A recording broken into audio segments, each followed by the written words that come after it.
Well, greetings and salutations, test takers.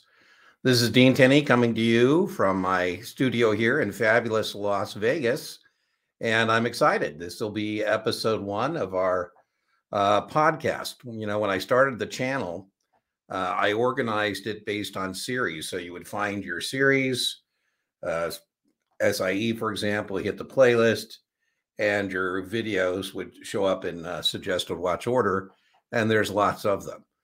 I thought that was the best way to proceed. Now, there is a problem with that, and hence the podcast. There are certain things don't fit in a series playlist. For example, if I want to rant about test prep vendors, or I want to answer a question about executing a study plan, for example, or talk about some additional resources I think might find helpful as a test taker in general, there was really no place for that. And so that is the point of the podcast. We will have guests. My friend Brian Lee, managing member LLC, the Test Geek Exam Prep LLC, will be joining me for some of the podcasts. We're going to be doing a joint broadcast podcast as well. And so be looking for future episodes. But as I mentioned, the point of the podcast is to be able to give you additional information in a way that doesn't interfere with the current organization of the channel in terms of series playlists. So first thing I've been wanting to get comes up quite a bit, and I haven't been able to address and put it in a particular playlist, is the old Series 7 versus today's Series 7 and how that can impact Series 7 test takers using test prep vendors. So I consider my resources to be a bridge from the test prep vendor to the actual exam itself. I'm not interested in, things that aren't on the exam. I don't mind answering those questions for you, but a lot of times people say, well, gee, how come is this in my vendor's materials? Well, the old Series 7 was 2-3 hour sessions of 250 questions plus. And in that scenario, there were a lot of minutia you did get tested on. But when FINRA changed over to the SIE and a Series 7 top-off, a lot of that minutia kind of dropped from the exam. But I get it. No test prep vendor actually wants to cull their Q bank. Myself included, I have almost 2,000 practice questions for you, and I don't want to delete. I had a guy who said, well, that's not your best practice exam. I go, it's not. That being said, though, I don't want to delete it. It's 125 performance opportunities. I think it still has some value. I'm going to leave it up. Now, as that relates to test prep vendors, nobody wants to say we had 3,600 questions, but we've culled it for questions that no longer are reflected on the exam. And so they still reside there. I call them legacy Series 7 practice questions. Now, how that impacts you as a test taker is in subject areas. For example, all the test prep vendors go way overboard on direct participation programs, AKA partnerships. There used to be easily 10, 12, maybe 15 partnership questions on the old Series 7. Not so anymore. Now it's, 3, 4, 5 perhaps. And it's very straightforward. So there's still test prep vendors that torment you with recourse notes and non-recourse notes and, accelerated depreciation.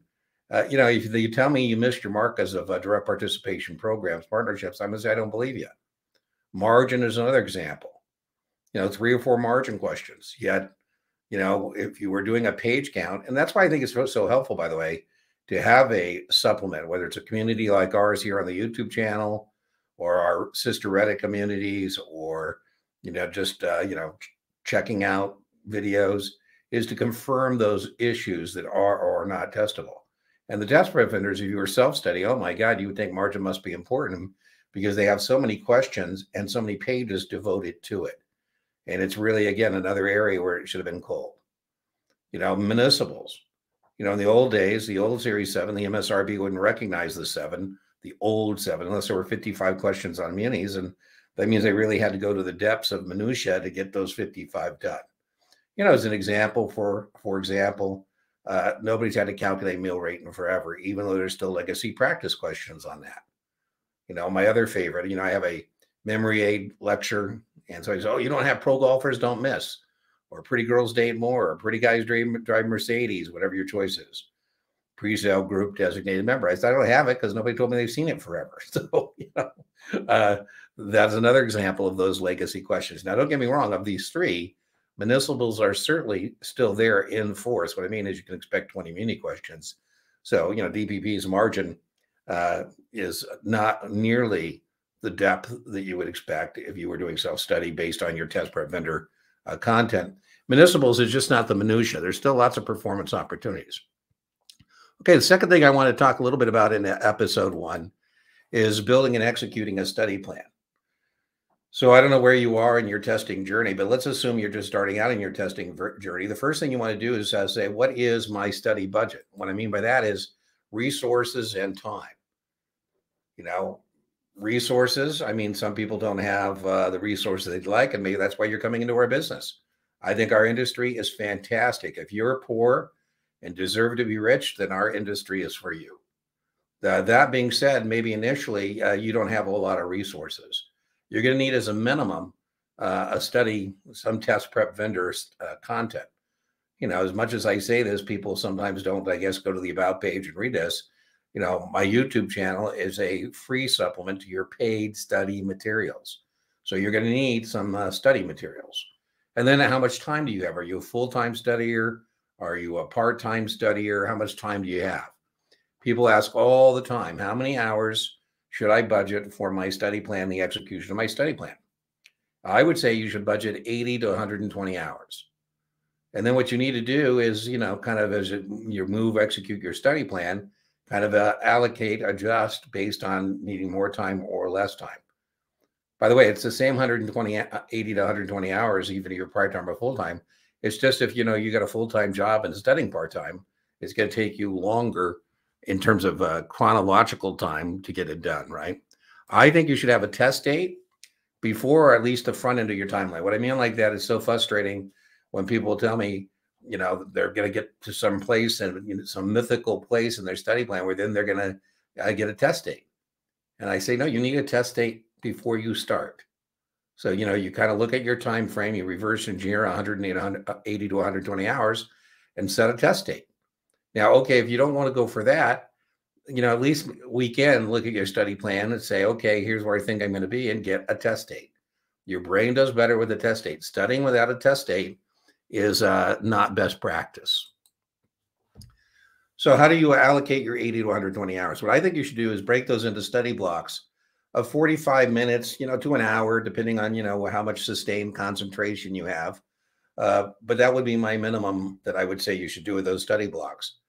And then again, how many study blocks a day depends on whether you're full-time or part-time. If I were your accountability partner, I would say, okay, well, how many are you going to be accountable for each day? Full-time, I'd say 3 or 4. Part-time, I'd say 1, preferably in the morning. But, morning or evening depends on your circadian rhythm. Everybody has a different circadian rhythm. My brother's an afternoon, evening guy. So, for him, mornings isn't the best. But for most, I would suggest morning before the energy vampires get to you, particularly if you have a full-time job, right? Because by the time you go to work and, you get exhausted, you come home and you have every intention of studying, but that maybe doesn't get done, right? Now, if you're a part-time studier, that means you're going to have to, on the weekends, maybe you're going to do 3 or 4 study blocks. But, you need to actually allocate those study blocks. You got to give yourself at least one day each week to take off. So whether it's Friday or Saturday, whatever that happens to be for you. Again, it just depends. Whether you want Saturday off or Sunday off. You can work too hard. Now, most people don't suffer from working too hard. I would tell you that's, but it does happen where you can exhaust yourself.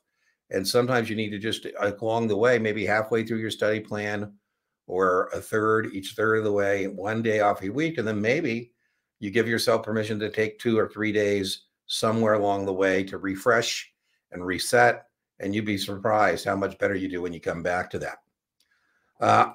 As your accountability partner, fake accountability partner, I'd like to know how many activities are you going to commit to? It's kind of hard for an accountability partner. If your own accountability partner is no different, just substitute yourself.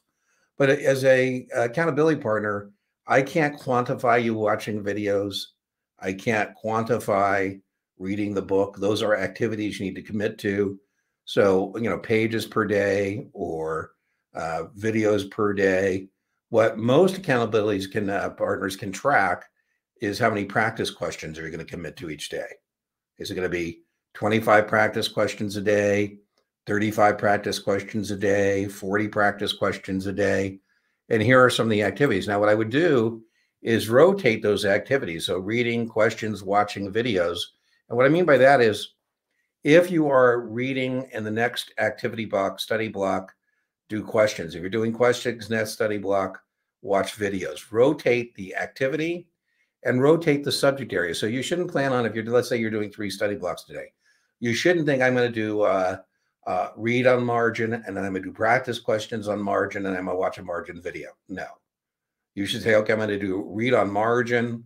I'm going to do some practice questions on bonds, and I'm going to watch a video on mutual funds. Your brain will stay fresher if you rotate both the activity and the subject area. Again, nobody can study for more than 2 or 3 hours at a time. So if you think you're going to be studying for 7 hours, you're just kidding yourself. So you really need to give yourself 30 minutes at least before between the study blocks and practice questions. So you can't be running these things back to back, right? So if I finish a study block at 10, I shouldn't pick it back up until at least 10:30. You want to let your brain lay fallow a little bit so you can kind of, again, refresh and reset. If you do, for example, practice questions right after you read the chapter, you're not quite sure how much recall you actually have. And if you give yourself a distance, then you'll know how better the recall is. So what I'm saying is if I read on margin, it was not as productive to do the questions right after reading than it would be the following morning when I can then do an inventory and see how much that recall I still have. As I said, you want to revisit each week to decide whether or not you're going to have to adjust your study plan by extending it or collapsing it to decide where you're at, right? Do I need to accelerate, based on my test date coming? I always tell people who are trading options, they need to write 1,000 times. Options are a wasting asset, time value erodes. At expiration, the contract's only worth its intrinsic value. And a study plan is very similar. Your timeline starts to collapse as you get closer to your test date. And so you want to kind of keep an eye on that to make any adjustments you need to for, more time for remediation, for example. Sometimes people wait way too late to take a practice test and discover whether or not they need remediation. So, you want to be reviewing that each week to kind of see if you're on pace with your study plan and concluding your study plan in relationship to where your test date is. Now, I've been talking about having an accountability partner. And if you don't have an accountability partner, maybe you can use a community as a substitute, whether that community be one of our sister Reddit communities, whether it be a study group. Don't try and do this on your own. Again, another aggravation I have is when somebody will pop into one of our communities after they failed the exam, but they haven't been active previously in terms of joining us for our live streams or commenting or posting on Reddit that they're having a hard time, our Reddit community. So make sure you decide what you're going to do to stay plugged in. Where every once in a while somebody will uncloak and say they've been participating but not active. So find a way to get active, whether it's going to be a community or, a friend or whoever, get somebody to help keep you on pace, or at least have somebody to talk to about it. We said the other thing you need to know is in terms of time is money. And, whatever test prep vendor you're using, as a minimum, you should get a manual. Looks like I got a couple typos in my banners here, but oh well. And a QBank. I can't stress to you how important a QBank is. We're not using the question bank to learn from. We're using the QBank, the question bank, to do inventories, intellectual inventories to see, what we do own and what we do not own and what we got to continue to work on. My favorite QBank is the Kaplan QBank because of all the things you can do in terms of the performance tracker that helps you identify your weak areas. But that would be a minimum, is that there's a manual. Now, I'm old-fashioned, guys. Some people don't like, dead tree versions of manuals. I like a dead tree book, but, just make sure you go in. Ken Finnan over at Capital Advantage Tutoring has a nice video on all the resources available to you, test prep vendors and so forth. And you might want to do that due diligence and homework before you spend your money. Again, disclosure, Kaplan hires me to teach some of their classes. And obviously, I think Kaplan is the best. And even if I wasn't teaching for Kaplan, I would still think Kaplan is the best. I think class is a great, great value. So, you know, for example, if you hire me to tutor you, that's presently $225 an hour. You know, in class, that works out to be like 20 bucks an hour. And there's an advantage to the group dynamic. So I would certainly want to know, does my vendor offer a class? And I strongly recommend a class. You know, 3 days, a couple reasons I recommend that, even though, you know, you can watch videos all you want. You can't ask questions of a video. There's no group dynamic in a video. And so there's something to be said for the old fashioned kind of class where people can interact with each other and interact with their instructor. And, you know, the learning experience, I think, is richer. And as I said, it's also a very, very good value as compared to tutoring, as compared to other things you have in your available to you. Again, it's a buffet. Take what you like, leave what you don't. You know, people are always saying, what do you mean read the book cover to cover? I said, well, I mean just that. You know, you need to know what the entire content is. And if you get stuck on like chapter 3, you don't know what's coming. I mean, that's kind of, you know, difficult.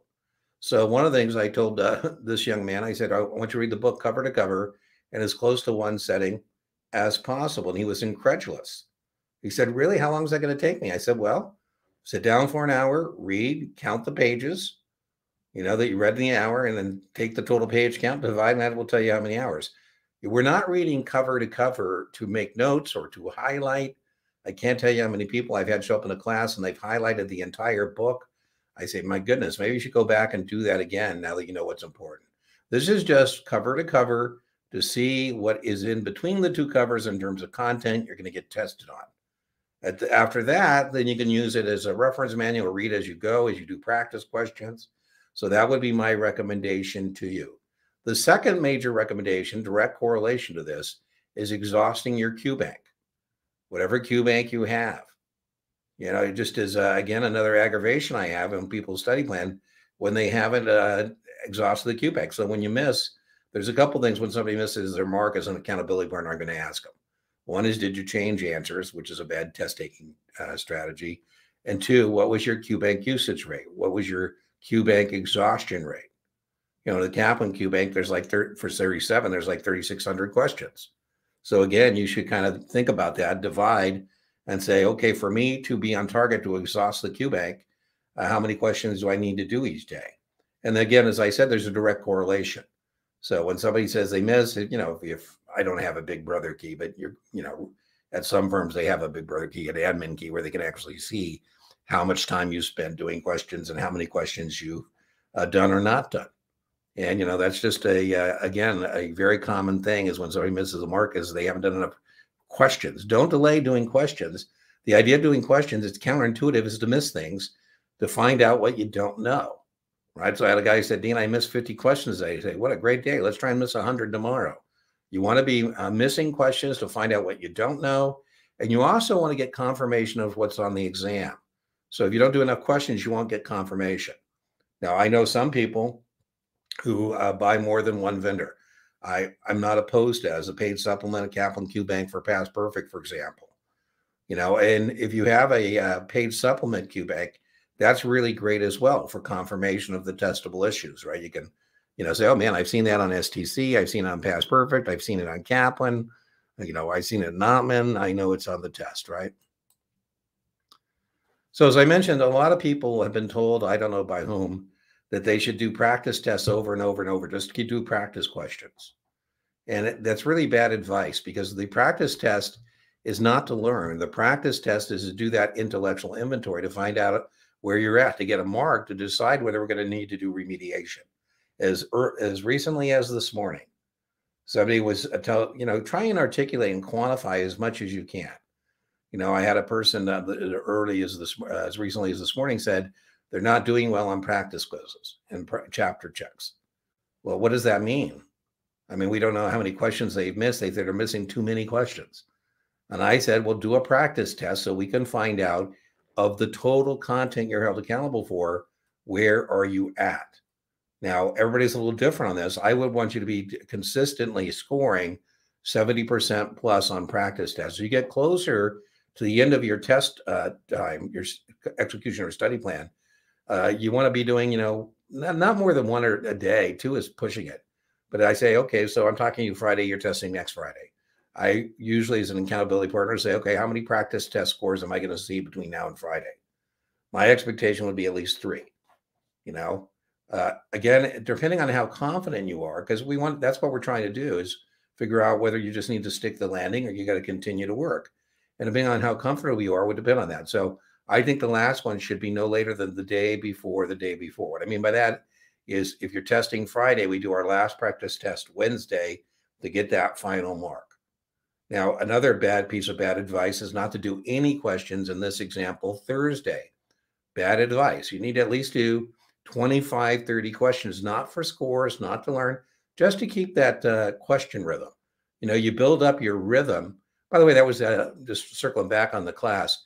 The other reason it's great to come to class is you're going to spend 7, 8 hours talking about test content, and that will stretch your mind in terms of what you're going to have to do in terms of doing the exam in terms of an hour plus to get your test done, right? So, you want to that's the other reason your study block should match up to whatever the time frame you're allowed for your particular exam is. So just circling back on that. And then remediation isn't a bad word. Remediation means just fixing things, right? And, you don't want to too late to do remediation, right? So every once in a while, somebody will book a tutoring with me and I'll show up and they'll tell me, that they're testing the next day. And I go, well, I don't know what we're supposed to do tonight. There's not a lot of time for remediation. So no later than if you're testing on my hypothetical Friday, that Friday before you're testing, really important, right? Because we have about a week of remediation if necessary, and maybe you have to step it up. I had a guy who was testing Monday, and on a Friday, he got a 67 on what I thought was a very decent practice exam, very strong correlation. And I said, listen, if that had been the real test, you would have failed. The good news, it's not. We need to find a few points over the weekend. And if you continue to stay dedicated, disciplined, and organized, I certainly think you can do that. And good news, he passed. But, if we hadn't done that on Sunday, then there would have been no time for him to find the points that are necessary. So, about a week out, you want to kind of really start getting those marks and seeing where you're at in terms of whether you need remediation. Okay, well, I hope you enjoyed this first podcast, episode 1 of our podcast. I haven't committed yet to a schedule for the podcast. What I would like to do is get a couple done and put them in the can, so to speak. And then maybe like our live stream, we'll make the podcasts weekly. I don't know, every other week, we'll figure it out. And I will also be interested in any suggestions you have of what you'd like me to see covered in a podcast, with the idea, remember, it's not series specific like the playlists are. So if there's other things you'd like me to discuss in future podcasts, just let me know. I'm more than happy to put that in the agenda for what that is. Okay, so remember, inch by inch, your exam is a cinch, and yard by yard, your exam is hard. And I'll see you for the Series 7 Guru Podcast, episode 2 in the near future.